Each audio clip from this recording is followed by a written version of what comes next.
অক্ষরবিলাসে আপনাকে স্বাগতম। আজকের পরিবেশনায় আমরা উপস্থাপন করব হুমায়ুন আহমেদের অনবদ্য ছোট গল্প গন্ধ। গল্পটি পাঠকদের অদ্ভুত এক অনুভূতির জগতে নিয়ে যায়, যেখানে গন্ধ, স্মৃতি এবং অনুভূতির অদ্ভুত সম্পর্ক চমৎকারভাবে ফুটে ওঠে। গল্পটির মূল বিষয়বস্তু হল মানুষের জীবন ও স্মৃতির সাথে গন্ধের সম্পর্ক, যা অনেক সময় অতীতের কোনো এক মুহূর্তে ফিরে নিয়ে যায়। এই গল্পের মাধ্যমে হুমায়ুন আহমেদ পাঠকদের জানান দেন যে গন্ধ কখনো কখনো আমাদের অজান্তেই সেই সময় এবং স্থানের সাথে জড়িয়ে থাকে, যা এক অদ্ভুত অনুভূতির সৃষ্টি করে। আমরা আশা করি এই পরিবেশনা আপনাদের কাছে উপভোগ্য হবে। গল্প পাঠে আমি নাহার নিশে। শুরু হচ্ছে আজকের গল্প গন্ধ।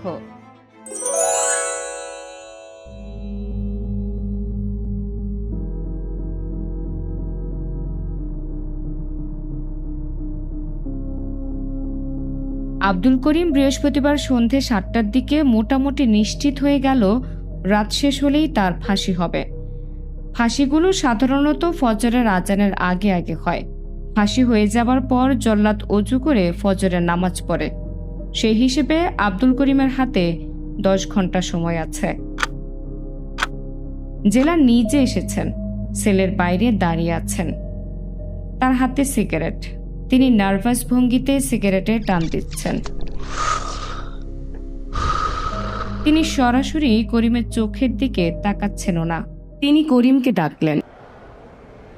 করিম, জি স্যার। সিগারেট খাওয়ার অভ্যাস আছে? সিগারেট খাবেন? করিম বলল, জি স্যার, খাবো। জেলার সিগারেটের প্যাকেট গারদের ভেতর দিয়ে এগিয়ে দিতে দিতে বললেন, প্যাকেটটা রেখে দিন। করিম বলল, শুক্রিয়া। রাতে কি খেতে ইচ্ছে করছে বলুন তো? করিম বলল, স্যার, আজ ওই কি ফাঁসি হবে? জেলার সাহেব অন্যদিকে তাকিয়ে বললেন, সেটা তো বলতে পারছি না।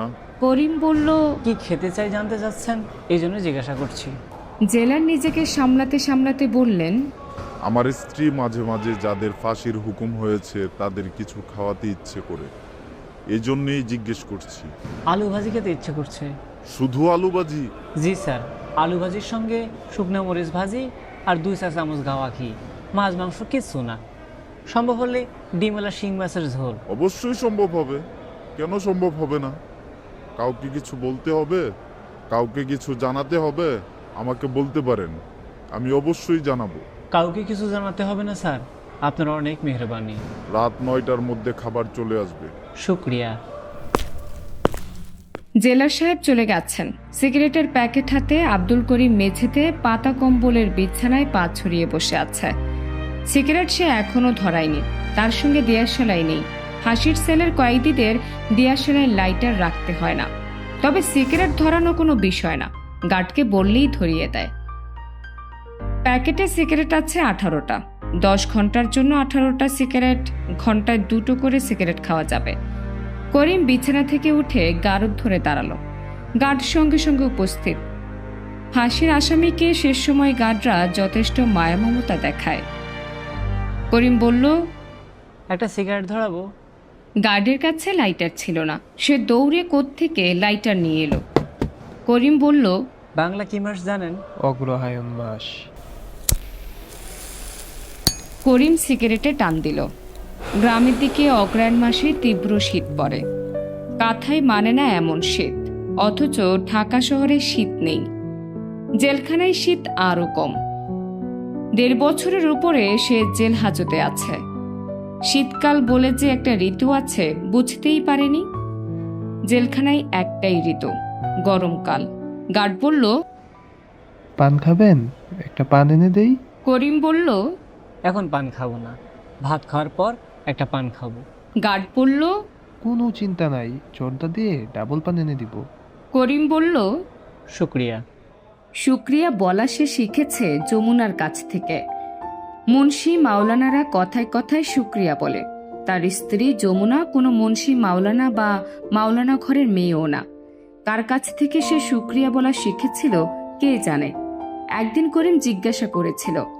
যমুনা অন্যদিকে তাকিয়ে হাসতে হাসতে বলেছিল, বলবো না। বলবো না বলাও তার আরেক রোগ। কিছু জানতে চাইলেই বলতো বলবো না। একদিন দুপুরে বাসায় খেতে বসে দেখে এলাহি আয়োজন, পোলাও, কোরমা, খাসির রেজালা। অথচ ছুটির দিন বলে সে সকালে নিজেই বাজার করেছে ট্যাংরা মাছ, কচুর লতি এবং ছোট চিংড়ি। করে বিস্মিত হয়ে বলল, ব্যাপার কি? যমুনা যথারীতি অন্যদিকে মুখ ফিরিয়ে হাসতে হাসতে বলল, বলবো না। ঘটনা কি রাতে জানা গেল তাদের বিয়ের দিন। করিম বিয়ের প্রথম বছরেই এ দিনটা ভুলে গেল। আফসোস, তাদের বিয়ে হয়েছিল পৌষ মাসে। নেত্রকোনার পৌষ মাসের শীত যে কি জিনিস, যারা সে সময় নেত্রকোনায় যাবে না তারা কোনো দিনই জানবে না। মেয়ের বাড়িতেই বাসর হলো, ফুল দিয়ে সাজানো পুরনো আমলের খাট। আয়োজনের কোনো কমতি নেই। সমস্যা একটাই, গায়ে দেবার জন্যে পাতলা ফুল তোলা একটা কাঁথা ছাড়া কিছুই নেই। যে দেশে ডাবল লেপে শীত মানে না, সে দেশে নতুন জামাইকে দেয়া হয়েছে পাতলা একটা কাঁথা। করিম নববধূকে বলল, তোমাদের বাড়িতে লেপ নেই? যমুনা বলল, অবশ্যই আছে। বাপজানে বিয়ের জন্য শিমুল তুলার নয়া ডাবল লেপ বানাইছে। তাহলে কাঁথা কেন? যমুনা অন্যদিকে তাকিয়ে হাসতে হাসতে বলল, বলবো না। কাঁথার রহস্য জানা গেল অনেক দিন পর। পুরো ব্যাপারটা করেছেন যমুনার দাদিজান। তিনি নাতিন জামাইয়ের সঙ্গে সামান্য মশকরা করেছেন। বিয়ের প্রথম রাতে যে পুরুষের শীত লাগে সে নাকি পুরুষের জাতিই না। যমুনার দাদিজান পরীক্ষা করে দেখেছেন করিম পুরুষের জাতে পড়ে কিনা। পরীক্ষায় করিম পাশ করতে পারেনি। শেষ রাতে যমুনাকে লেপ আনতে বাড়ির ভেতর যেতে হয়েছিল। করিম কাঁথা গায়ে দিয়ে থরথর করে কাঁপছে। এই দৃশ্য যমুনা মেনে নিতে পারেনি। আজ রাত শেষ হবার আগেই করিমের ফাঁসি হবে, তার স্ত্রীকে গলা টিপে খুন করার জন্য। অথচ খুনটা সে করেই নাই। ওই দিন দুপুরে তার প্রচন্ড মাথা ধরল। কপালে হাত দিয়ে মনে হলো জ্বর আসছে। অফিস কামাই দেয়া তার স্বভাব না। জ্বর নিয়ে সে অপেক্ষা করতে লাগলো কখন 4টা বাজবে। ওই সময় বাড়িওয়ালার বাসা থেকে তার কাছে একটা টেলিফোন এলো। বড় সাহেবের চেম্বারে গিয়ে টেলিফোন ধরতে হলো। করিমের খুবই সংকোচ লাগছিল, কারণ তার টেলিফোনে কর্মচারীদের কল এলে তিনি খুব রাগ করেন। ভাগ্য ভালো সেদিন বড় সাহেব অফিসে ছিলেন না। যমুনা টেলিফোনে ভীত গলায় বলল, এক্ষুনি বাসায় আসতে পারবে? করিম বলল, কেন? যমুনা বলল, বলবো না, এক্ষুনি বাসায় আসো। কোনো সমস্যা? বলবো না। অফিস থেকে ছুটি নিয়ে করিম রিক্সা করে বাড়ি ফিরল। তার বাসা 4 তলার 3 কামরার একটি ফ্ল্যাটে। সে আর যমুনা থাকে। 12-13 বছরের একটা কাজের মেয়েও থাকে। মেয়েটার নাম জায়েদা। করিমের শাশুড়ির নাম জায়েদা হবার কারণে মেয়েটাকে ডাকা হতো ফুলে। করিম সিঁড়ি থেকে 4 তলায় উঠল। অনেকক্ষণ কলিং বেল টিপল, কেউ দরজা খুলল না। সবসময় একবার কলিং বেল টিপলেই যমুনা ছুটে এসে দরজা খুলে। করিম দরজায় ধাক্কা দিতে গিয়ে দেখে দরজা খোলা। সে ঘরে ঢুকল। শোবার ঘরে চাদর মুড়ি দিয়ে যমুনা ঘুমিয়ে আছে। তার ঠোঁটে রক্ত জমে কালো হয়ে আছে। কিছুক্ষণ সে হতবম্বের মতো যমুনার দিকে তাকিয়ে থাকল। তারপর অতি দ্রুত সিঁড়ি দিয়ে নামল। দারোয়ান গেট খুলে দিল। সে দৌড়ে চলে গেল রাস্তায়। কোর্টে উকিল সাহেব তাকে অস্থির করে তুলেছেন। উকিল সাহেব হালকা পাতলা মানুষ, গায়ের রং গাউনের মতোই কালো। তার দাঁত এবং চোখের সাদা অংশ অস্বাভাবিক সাদা, সবসময় ঝনঝন করছে। তার চোখে চশমা, কিন্তু প্রশ্ন করার সময় চশমাটা হাতে নিয়ে নেন। চশমার উটি আঙ্গুলের মতো তুলে প্রশ্ন করেন। বেশিরভাগ প্রশ্নেরই কোনো আগামাথা নেই। আচ্ছা, আপনার বাসার কাজের মেয়েটির বয়স কত? 12-13 হবে, সঠিক জানি না। তাছাড়া তার সঙ্গে আপনার যৌন সম্পর্ক কতদিনের? সি জনাব, মেয়েটা আমাকে চাচা ডাকে। এ দেশে প্রচুর চাচা আছে যারা নিকট এবং দূরের ভাতিজিদের সঙ্গে যৌন সম্পর্ক করে। কি করে না? জনাব, আমি জানি না। আপনাদের এই যৌন সম্পর্কের বিষয়টি আপনার স্ত্রী কখন জানতে পারে? এই জাতীয় কোনো কিছু হয় নাই। আপনাকে কি আপনার স্ত্রী কি অকারণেই সন্দেহ করত? আমার বিষয়ে কখনোই তার কোনো সন্দেহ ছিল না। আর ঘটনার আগের দিন কাজের মেয়েটিকে ছুটি দিন। সেটি কি হত্যাকাণ্ড ঘটাতে সুবিধা হয় এই কারণে? মেয়েটার বাবা অসুস্থ, দেশের বাড়িতে যাবে, এ কারণে ছুটি চেয়েছিল। আমার স্ত্রী তাকে ছুটি দিয়েছিলেন, আমি না। উকিল সাহেব বললেন, আর এখন আপনার স্ত্রীকে আদালতে এনে জিজ্ঞাসাও করা যাবে না যে ছুটি কে দিয়েছে। এইটাই তো সমস্যা, সমস্যা না? জি জনাব। উকিল সাহেব এ পর্যায়ে জজ সাহেবের দিকে তাকিয়ে বললেন, পুলিশ জাহেদা নামের মেয়েটিকে শ্যামনগর থেকে গ্রেফতার করেছে। সে বলেছে তাকে ছুটি দেওয়া হয় নাই, তাকে হঠাৎ ছুটি দেওয়া হয়েছে। মেয়েটি ম্যাজিস্ট্রেটের সঙ্গে জবানবন্দি দিয়েছে যে আসামির সঙ্গে তার শারীরিক সম্পর্ক ছিল। আমরা যথাসময়ে জাহেদাকে উপস্থিত করব। চলুন এখন আসামির কাছে যাওয়া যাক।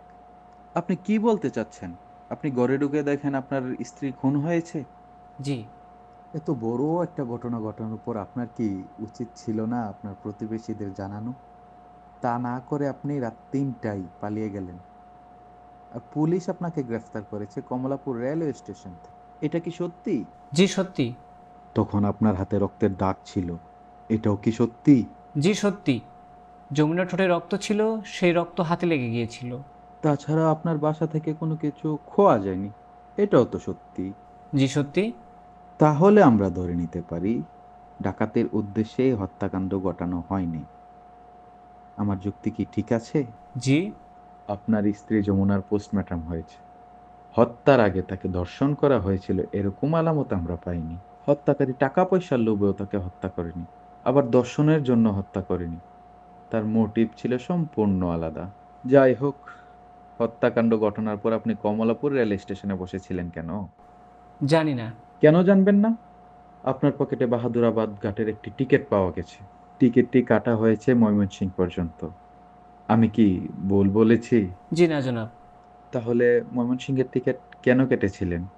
রিল্যাক্স করতে যাবার জন্য? উকিল সাহেবের কথায় করিম আহত হয়েছে, কিন্তু রাগ করেনি, উনি কষ্টও পায়নি। উনি উনার কাজ করবেন, অপরাধী ধরবেন, তার জন্য কঠিন শাস্তি হয় সেই ব্যবস্থা করবেন। এই কারণেই তো তাকে টাকা দিয়ে রাখা হয়েছে। করিম মনে কষ্ট পেয়েছে জায়েদার কথায়।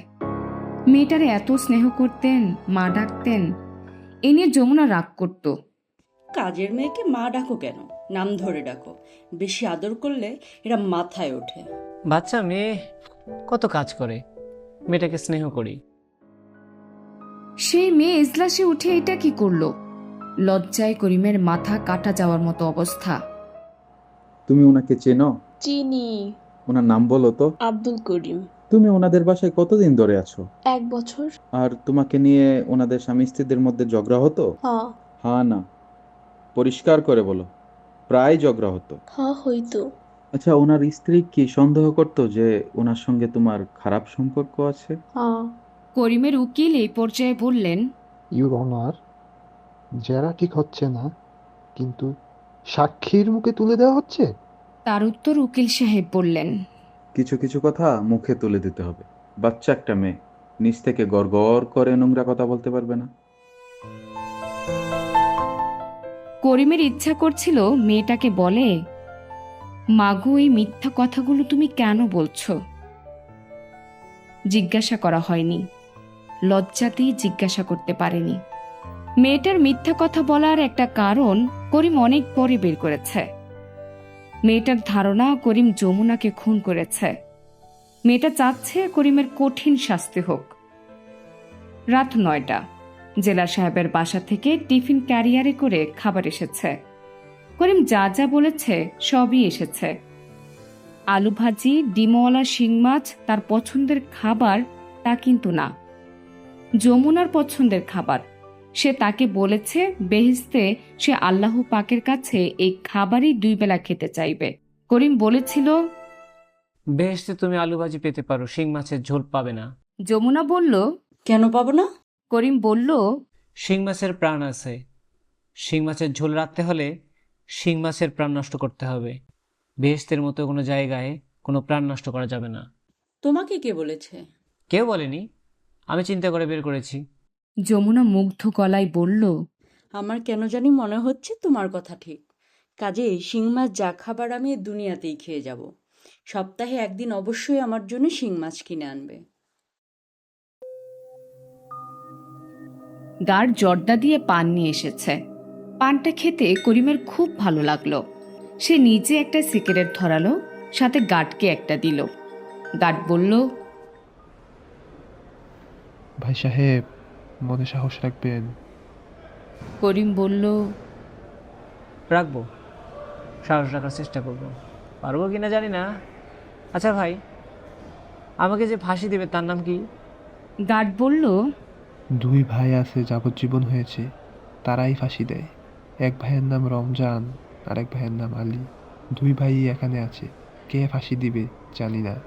কে ফাঁসি দেবে জানলে ভালো হতো। কেন? একজন নিরপরাধ মানুষের ফাঁসি দেওয়ার কারণে তার কিছু পাপ হবে, সে পাপ যেন তার না হয় সেজন্য দোয়া করা দরকার। সে তো আর জানে না আমি নির্দোষ। গার্ড বলল, ফাঁসি সব আসামি বলে সে নির্দোষ। যখন ফাঁসি দেওয়ার জন্য কালো টুপি দিয়ে তার মুখ ঢেকে দেয়, তখনই সে বুঝে সে নির্দোষ না। অনেকেই চিৎকার করে বলে, আমি দোষ করেছি, আল্লাহ পাক ক্ষমা করো। আপনি কি আরেকটা পান খাবেন? এনে দিব। দেন, আপনার অনেক মেহরবানি। কোরআন মাজিদ পড়বেন? আরবি বলতে পারি না। সিগারেট এনে দিব। সিগারেট আছে? আর লাগবে না, সিগারেট খাওয়ার অভ্যাস নাই আমার। জেলা সাহেব দিয়েছিলেন বলে খাচ্ছি। দ্বিতীয় পানে জর্দা বেশি ছিল। খাওয়ার পর করিমের মাথা ঘুরাতে লাগলো। কাঁচা সুপারির পান খেয়ে যমুনার একবার এরকম হলো, মাথা ঘুরে বিছানায় পড়ে গেল। ঘামে শরীর গেল ভিজে। যমুনা বলল, এই শোনো, আমি মারা যাচ্ছি। তুমি আমার হাত ধরে বসে থাকো, তুমি নড়বা না, খবরদার নড়বা না। আহারে কি ছেলে মানুষই! মানুষ কি এত সহজে মরে? মানুষের মৃত্যু কঠিন ব্যাপার, অনেক আয়োজন লাগে। ভোরবেলায় তার মৃত্যু হবে, অনেক আয়োজন লাগবে, অনেক চিন্তার বিষয়ও আছে। করিম রাত 11টার দিকে কম্বলে ঘুমাতে গেল। সে জানে ঘুম আসবে না, তারপরও সময়টা তো পার করতে হবে। যমুনার কথা চিন্তা করলে সময়টা সুন্দর পার হয়ে যাবে। চিন্তা করার কত কিছু আছে, কত ঘটনা। একবার সে যমুনাকে নিয়ে শ্বশুরবাড়ি গিয়েছে। হঠাৎ শুনে রাগ করে সে খাওয়া দাওয়া বন্ধ করে দিয়েছে। কী কারণে রাগ করেছে তা জানা যাচ্ছে না। দুপুরে সে কিছু খেলো না, রাতেও না। যমুনার মা শুরু করলেন কান্না। এতদিন পরে মেয়ে এসেছে, খাওয়া দাওয়ার কত আয়োজন, অথচ মেয়ে উপোস। তিনি বারবার বলছেন, মা রে, আমি একটু ভুল করে ফেলেছি। মানুষই তো ভুল করে না, তামাশা করে একটা কথা বলে ফেললাম, মাফ করে দে মা। যমুনা ঘাড় শক্ত করে বলল, মাফ করব না, কাল সকালেই আমি চলে যাব। লোকজনের অনুরোধ, চোখের পানি কিছুই কাজ করল না। রাগের ঘটনা করিম জেনেছে অনেক দিন পর। তার শাশুড়ি নাকি বলেছিলেন যমুনার জামাইটা বোকা কিসিমের। এটা রাগ করার কোনো বিষয়? সে বোকা, এটা তো সত্যি। শাশুড়ি আম্মা একটা সত্যি কথা বলছিলেন। এই নিয়ে কোন মেয়ে এত রাগ করে? করিম ভেবেছিল তার ঘুম আসবে না। বিছানায় শোয়ার কিছুক্ষণের মধ্যেই সে ঘুমিয়ে পড়ল। গভীর গাঢ় ঘুম। ঘুম ভাঙল জেলখানার মাওলানা সাহেব যখন ডেকে তুললেন। তাকে গোসল দেয়া হবে, তওবা পড়ানো হবে। মাওলানা সাহেব জেলখানায় পরিষ্কার পায়জামা ফতুয়া নিয়ে এসেছেন। এই কাপড় পরেই তার যাত্রী। করিম বলল, মাওলানা সাহেব, একটা প্রশ্ন ছিল। বলেন, কি প্রশ্ন? ভেজ থেকে শিং মাছের ঝোল পাওয়া যাবে? মাওলানা প্রশ্ন শুনে বিস্মিত হলেন না। ফাঁসির আসামি তওবা পড়ানোর আগে অনেক উদ্ভট উদ্ভট কথা বলে। মাওলানা বললেন, বেহেশতে মানুষ যেই খানায় খেতে চাইবে তাই তাকে দেওয়া হবে। সেই খানার স্বাদ হবে পৃথিবীর খানার স্বাদের চেয়ে 1000 গুণ বেশি। বলেন সুবহানাল্লাহ। করিম বলল, সুবহানাল্লাহ, সুবহানাল্লাহ, সুবহানাল্লাহ, সুবহানাল্লাহ।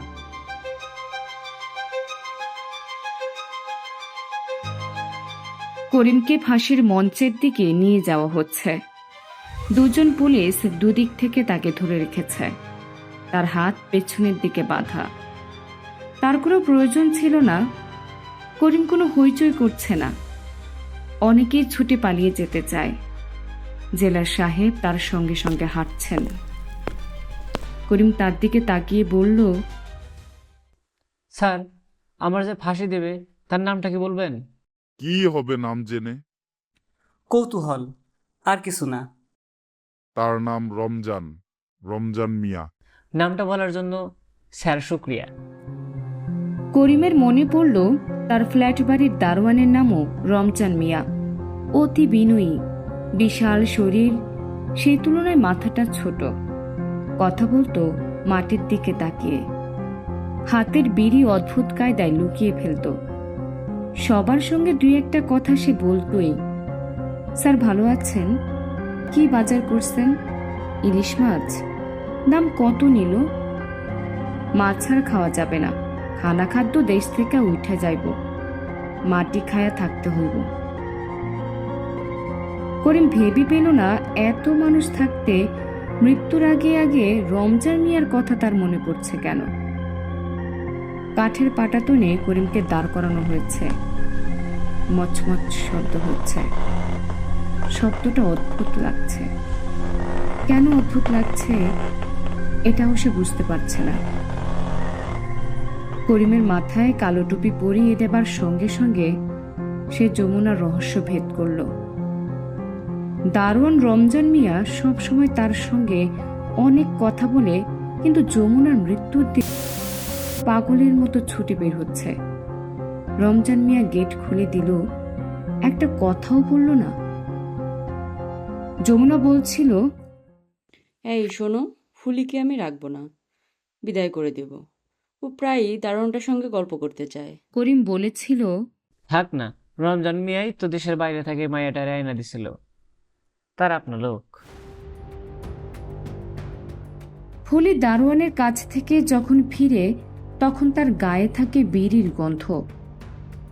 করিম যমুনার গায়ের উপর থেকে যখন চাদর সরিয়েছিল তখন কড়া বিড়ির গন্ধ পেয়েছিল। রমজানের হাতের বিড়ির গন্ধ লেগেছিল যমুনার গায়ে। কত সহজ সমাধান। করিম বিড়ির গন্ধ আবার পাচ্ছে।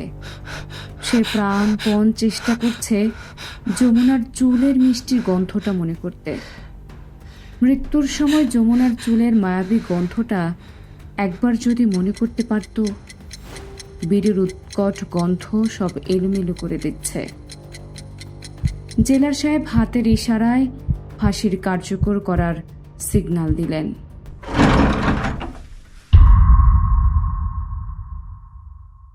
আমার সোনার ময়না পাখি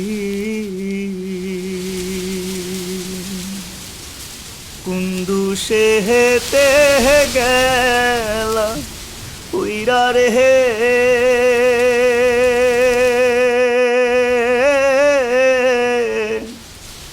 দিয়া মুরে পাখিরে আমার সোনার ময়না পাখি সোনা বরহন পাখিরে আমার কাজল বরহন পাখি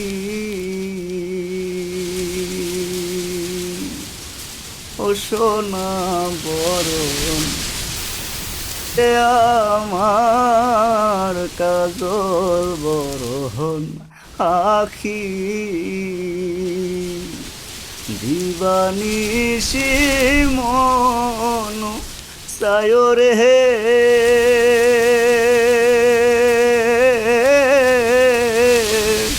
বন্ধা তুরে হে রাখিরে আমার সোনার ময়না পাখি।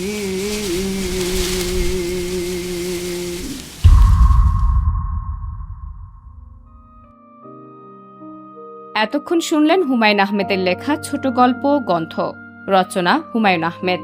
অভিনয়ে করিম চরিত্রে ইমরানুজ্জামান সোহাগ, যমুনা চরিত্রে শ্রাবণী সরকার রিথি, জেলার চরিত্রে মেহেদী হাসান, উকিল চরিত্রে মোহাম্মদ উজ্জ্বল মোল্লা, গার্ড চরিত্রে রাসেল, যমুনার মা চরিত্রে সেজুদ্দি খান, কাজের মেয়ে চরিত্রে নুসরাত জাহান নয়নমণি, মাওলানা চরিত্রে জাকারিয়া মুবিন, করিমের উকিল চরিত্রে রাসেল, সঙ্গীত দুর্জয় বণিক, ধ্বনি ও আবহ সঙ্গীত লোকমান হোসেন, সহকারী পরিচালক রাসেল, সমগ্র পরিকল্পনা ও পরিচালনায় লোকমান হোসেন। অক্ষরবিলাস প্রযোজিত গ্রন্থ গল্পটি শুনেছেন।